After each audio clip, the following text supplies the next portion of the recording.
Hello, I'm Atreyer, and this is the Topre HY2828 manufactured in the mid to late 90s for Japan Digital Laboratories. It is a 55-gram capacitive rubber dome board, and it is slightly unusual. Most Topre boards are sold directly to the public, and this as an OEM device only really went directly to Japan Digital Laboratory. So it's not something you're going to see very often. There's more to its weirdness than that, though. Over in the bottom left here, we have some unusual legends and buttons in the modifier cluster. Bottom left here, we have a Kana lock key, a couple of other weird lock keys that I honestly do not know the purpose of. You get a half space, and that's only the beginning of it. You've got another hiragana button right here, not entirely sure what that does. Fun green alt, just like old IBM boards. You've got a strange variant on an ISO enter. It seems somehow like an ISO enter that gained a lot of weight. It might just be because of the way the rest of the board looks and I'm just judging it. And, you know, I shouldn't fat shame. You've got kind of a small backspace, which seems to be a common theme on Japanese boards that I've encountered. A half backspace, which is interesting, or maybe it's a half line enter, I'm not entirely sure. A lot of these keys don't actually function when this is plugged into a modern computer. It appears to use some kind of proprietary driver software that I've been unable to find. Much of the keyboard works, but not everything. I mean, look at this function row here. All kinds of features that presumably are incredibly useful to someone who both works for a financial institution and speaks Japanese. I am neither of those things, so it's more of the front legends that are useful to me. Well, up until you get to F13 and 14, I have absolutely no idea what I'd use those for. Over here, the arrow cluster is of an absolutely wonderful shape. I've seen this before on a couple of Japanese boards. I believe I've run into that on an MSX, but still, it's nifty. It's weird and noisy as hell because, well, anything that is a bit larger than your regular one-unit key gets a bit wonky on this, especially the spacebar. I mean, listen to a regular key, or even a bunch of them. Okay, yeah, standard Topre thwack. That is one noisy SOB. In fact, it's my least favorite thing about this board. If I manage to get this thing working with, like, you know, proper drivers and such, I'm definitely going to have to mod this stupid spacebar. Over in the numpad area, things are also wonderfully weird. You don't have any plus, minus, asterisks, any of those normally useful things, but you get a 00 and a 000 and a tab, along with nice little front printed legends for the navigation features. Although, bizarrely, numlock is a front-printed feature. I really wonder what the Japanese lettering on that comma says. But, alas, that's an answer for the comments section to figure out. But we also have the weirdest buttons. Our little selection of media and shortcut buttons. Mail, internet, something in Japanese, and two unmarked ones. That's nice and all, but in the middle there, Harmony Room. Harmony Room. The hell does that mean? I mean, if I was working in a financial institution,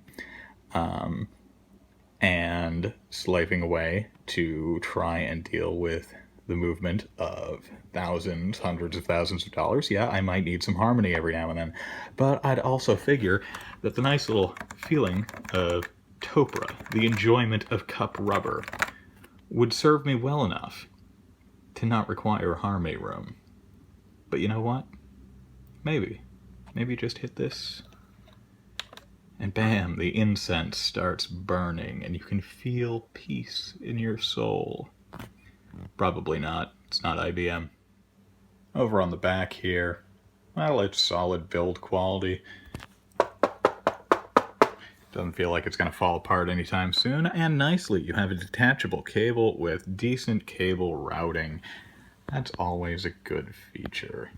Well, except for the fact that it is a USB Type B, I believe. The kind that you plug into a printer. So that was kind of a pain in the ass to scrounge out of my pile of cables. But whatever. Not a financial institution. I figure most of them, the target market, could easily source whatever cables they needed. The caps are fairly nice. They're decently thick PBT with dye-sublimated legends, and the front legends I can only assume are pad printed, but the colors get a bit all over the place. It's pretty subtle, but for example, over here you have a bit more of a purplish color next to this half-space key, and you have the aforementioned green alt, and the front printed legends have this nice blue hue to them. Spices up the board in the nice little way that you like to see. I mean, granted, the Japanese legends do that too, but, I'm a weeb. But overall, what do I think of this board? Well, it's pretty nice. It's Topre. Topre's fantastic. But I've tried using it as a daily driver for a while, and besides just some rather glaring issues with attempting to use this without its native driver, well, okay, I can't gloss over that. These keys right here, the extra ones that are typically found on Japanese keyboards, for some reason, instead of returning just non-standard scan codes, they return multiple button inputs at once. So I might accidentally press this, and suddenly Control F happens, or I Alt-Tab out of something, and there doesn't seem to be any rhyme or reason to it, and frankly, it's pretty terrible. Granted, it doesn't seem fair to judge the keyboard on that, as that's not how it's intended to work. What I should judge it on are the switches. And Topre, well, it's really nice. Although this board made me want to dismiss Topre for a little while. I recently tried 45-gram domes at a meetup, and that was much closer to the enjoyment of cup rubber or typing on a cloud of boobs, as people have said in the subreddit and in the community. This 55-gram domes, it's nice. It feels pretty good. As you can see, I just can't stop poking at it. But it gets tiresome. You type on this for a half hour, an hour, a long writing session, and it feels laborious. There's something about this particular feeling that it just doesn't work for me. There's a long hump to get over. It's not like a quick snap or anything like that. It's an unusual feeling, and there's very few switches that I think come anywhere close to emulating this bizarre 55-gram Topre feeling. But I have one of them on me. Brown SKCM Alps. They are another one with a fairly long actuation feeling. It's not really going to come out in this video because, there's my finger on this and not yours, so I'll just describe it. It's like working your way over a hump. It isn't that sudden click and release of most tactile or clicky switches.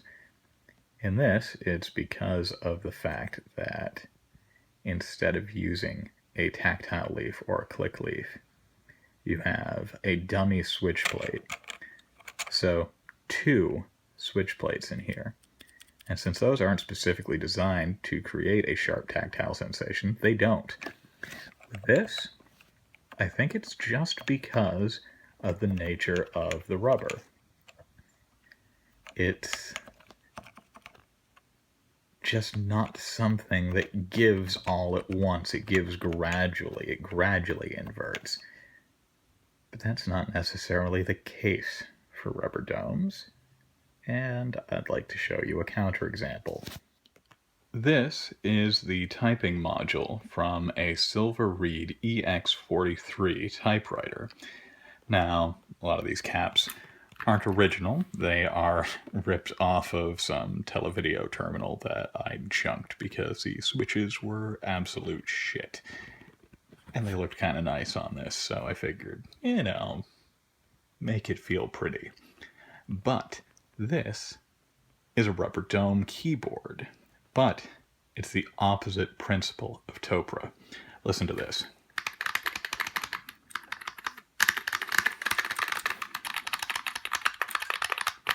How in the sweet mother of fuck is a rubber dome keyboard producing noises like that? Well, let's take a closer look. See these modules here? You've got a nice little slider. And press this down. Get to a certain degree, in, and then it snaps. So what's going on here? You see the rubber dome down in there? What's happening is that there is a spring on the bottom of that slider. So the force gradually increases until it causes the dome to invert and snap inwards. It's not a direct force interaction like a standard dome slider arrangement or, scissor switch or anything like that. And it makes these snappy as all get out. It is simply not right for a rubber dome to feel like this, or sound like this, or respond like this. Topre is spring under dome. Granted, the spring doesn't really do much. The spring is just there for capacitance and functioning as a part of the sensing mechanism. This is closer to something that most people would not associate with any rubber dome design ever, and sadly, not a lot of people have heard of. The IBM beam spring switch.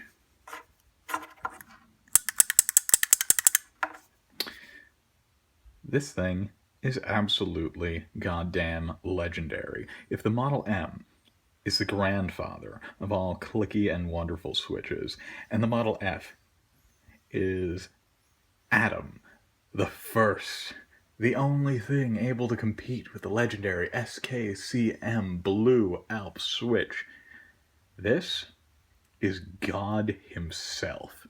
It is so incredibly smooth in its actuation before it makes that incredibly loud and satisfying click. You can see that bottom piece lifting. And basically how it works is a stacked spring arrangement. You have a spring that presses down smoothly, causing the beam spring to eventually invert when it reaches a certain amount of pressure, which is exactly what is happening with these. It's just with a rubber dome instead of a beam spring. It is still a stacked spring arrangement, which is dreadfully underused, and frankly, I think it's a better take on rubber domes than Topre is. Still, that Topre board, pretty freaking awesome. Get yourself one if you can. You probably can't. Just get a more normal Topre. Something that doesn't randomly destroy your browser or eat your computer alive when you press the wrong button. And if you can find anything that snaps like that, get it, make it work on your computer, and become the envy of all the people who think that rubber domes end at Topre, and then take your mechanical keyboard loving friends and poop on them when you tell them that that noise is coming from a rubber dome keyboard. Watch their minds explode. Well, have fun and happy keyboarding.